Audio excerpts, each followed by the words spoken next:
Namasté les divines et les divins. J'espère que vous allez bien depuis la fois dernière, que tout s'est bien passé avec les prévisions hein, que je vous ai suggérées et que vous avez pu les adapter à la situation concernée.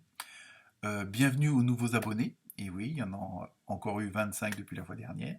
Donc bienvenue à eux et à elles aussi, évidemment. Merci à tous ceux qui ont liké, à ceux qui m'ont laissé des commentaires.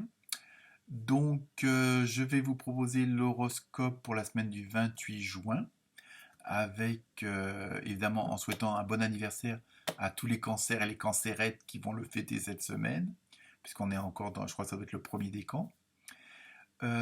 Sinon, comme d'habitude, vous ne prenez que ce qui vous intéresse. Si votre signe principal ne vous convient pas, allez voir votre ascendant, ou alors votre signe opposé, que je vous communiquerai dans chaque présentation de chaque signe. Cette semaine, sinon, les sous-titres sont toujours disponibles en anglais, en français, en espagnol et en portugais, pour ceux que ça peut aider à mieux comprendre. Et sinon, cette semaine, je me suis inspiré donc de l'oracle des animaux de la nature, des esprits des animaux, pardon. Donc le tarot onirique, mon préféré.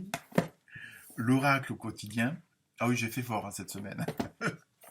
De l'oracle du chaman mystique. Et enfin, pour terminer, des messagers d'Égypte. Hein. Donc ça, de toute façon, vous retrouverez toutes les références dans le bas de la description. Et voilà tout ce que je voulais vous dire. Donc cette semaine, si je regroupe un petit peu tous les signes que j'ai préparés un peu à l'avance, ça déménage quand même pas mal. Il y a pas mal d'énergie dans des nouveaux départs, on va dire, dans de la création.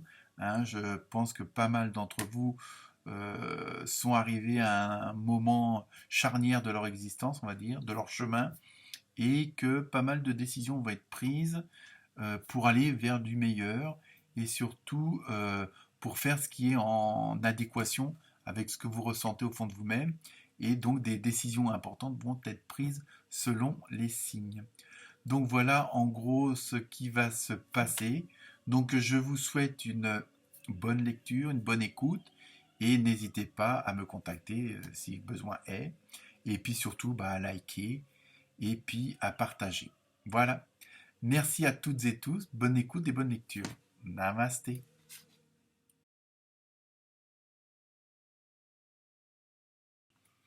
Namasté les balances. Alors, comme chaque semaine, votre signe opposé, c'est le bélier. En numérologie, vous avez eu le 2. Donc, c'est tout ce qui concerne les unions, les associations. Hein, union au sens large du terme. Hein, ça peut être l'association, un mariage ou autre. Aussi, c'est tout ce qui concerne la gestion des émotions. Hein, et là, la palette est assez grande. Pour la carte de l'animal, vous avez eu un beau petit lézard. On va voir la symbolique après. En tarot onirique, vous avez eu le 3 de coupe, ce qui promet pas mal de choses. Le 6 de bâton, là aussi. Pour l'oracle du quotidien, vous pouvez contourner cet obstacle. Donc, vu les cartes précédentes, je pense que ça va être assez facile. L'oracle égyptien, vous avez eu Tefnout, j'espère que je le prononce bien. Et pour terminer, l'oracle du chaman mystique, vous avez eu la quiétude. Donc la dernière carte, hein, vous savez vers où on va. Donc, je disais, le fameux petit lézard au niveau symbolique, c'est tout ce qui concerne la fidélité, hein, envers qui que ce soit, envers quoi que ce soit. Hein. C'est pas seulement dans un couple, hein, ça peut être... En même temps, il y a ce côté un petit peu de faire du zèle. Hein. Bon, peut-être pas en faire un peu de trop quand même, mais bon. Mais c'est aussi, il y a ce côté de la sagesse. Hein. Vous essayez de rêver dans un monde de réel. Donc, c'est pas toujours facile, mais apparemment, ça fonctionne. Donc, cette semaine, comme le disait le tarot onirique, enfin, le suggérait, ça va être une semaine de victoire. Et oui, comme quoi toutes les bonnes choses arrivent. Semaine de bon temps, hein, donc l'un va pas sans l'autre. Donc c'est un dossier accepté, vous avez eu votre prêt, votre patron vous a augmenté, votre femme vous a annoncé qu'elle attendait un deuxième enfant, enfin, vous voyez, enfin, je sais pas si c'est une victoire, mais bon, après, hein. Vous transposez en fonction de votre situation. Et attention, dans cette euphorie-là, on vous met quand même, pas en garde, mais attention de ne pas passer d'un extrême à l'autre. Hein, parce que tout d'un coup, vu que toutes les choses se passent bien ou vont bien se passer, hein, après, tout dépend où vous vous placez sur l'échelle du temps. Hein, même toutes les balances ne sont pas au même point, hein, donc sur leur chemin. Donc, mais si vous faites attention, si vous ne tombez pas trop dans les extrêmes, tout va très bien se passer, tout ira bien. En plus, comment dire, cet état d'âme, hein, donc c'est pour ça aussi avec le numéro 2 on vous demande de gérer vos émotions. Donc dans cet état d'âme-là, si vous vous préservez, parce que bon, vous dépendez aussi d'un environnement, que ça soit matériel, humain, hein, donc on n'est pas non plus, même si on essaye de faire le meilleur, on n'est pas forcément dans un monde de bisounours.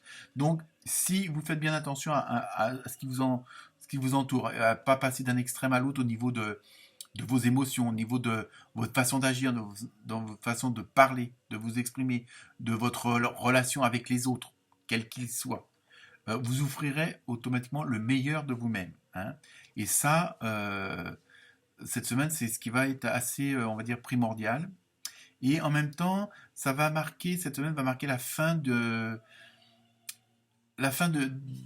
y a quelque chose qui vous manquait. Bon, il vous manquait le dossier, un tel, il vous manquait 300 euros, il y avait quelque chose qui vous empêchait justement d'arriver où vous allez en arriver, où vous en êtes arrivé. Donc, il y avait quelque chose qui semblait stagner, s'enliser. Hein, donc, et ça y est, ça va être fini, ça va se débloquer, hein, ça va se désenliser. Je sais pas si ça existe, mais bon, mais peut-être, vous aurez peut-être encore un petit effort à fournir en essayant de, comment dire, de recueillir plus d'informations, d'essayer de voir si au niveau relationnel vous pouvez pas augmenter. Bon, ça c'est rien, c'est une mouche qui vient de passer à toute vitesse. Bref, donc oui, je continue. De recueillir un maximum d'informations sur la situation, sur le dossier qui vous concerne, sur ce qui en ce moment est qui fait partie de vos préoccupations, mais dans le bon sens du terme, la préoccupation. Et parce que en même temps, comme tout est en marche, il faut aussi penser, bon, c'est pas le tout de faire la fête parce que votre dossier a été accepté, vous avez eu les clés de votre nouvel appartement, voilà, bon, votre belle-mère vous annonce qu'elle part en vacances 3 mois. Je rigole, mesdames les belles-mères, on vous aime, dit-il en vieux célibataire. Donc bref, j'arrête mes plaisanteries. Donc voilà, il faut penser à l'étape suivante. Vous êtes arrivé vous avez monté les marches qu'il fallait, et pour pouvoir aller au palier suivant, il faut quand même y penser. Donc essayez aussi, on vous suggère de récolter un maximum d'informations sur ce que vous allez faire par la suite, parce que vous ne soyez pas arrêté, bon, c'est bon, j'ai réussi, j'ai eu mon dossier, mais maintenant qu'est-ce que j'en fais? Donc voilà. Hein, il faut aussi, bon, même si vous savez ce que vous allez en faire, mais il faut prévoir la suite. C'est surtout ça qu'on essaye de vous mettre en tête. Hein. Bon, là, vous êtes dans un moment d'euphorie, dans un moment de fête, donc, mais pensez aussi à l'après. Hein, c'est pas le tout. Bon, faites la troisième mi-temps, mais après, pensez que lundi, il faudra retourner au boulot et qu'il faudra mettre peut-être les bouchées doubles, hein, quel que soit évidemment le dossier qui vous concerne. Donc, eh ben, très bonne semaine à vous les balances. Namasté.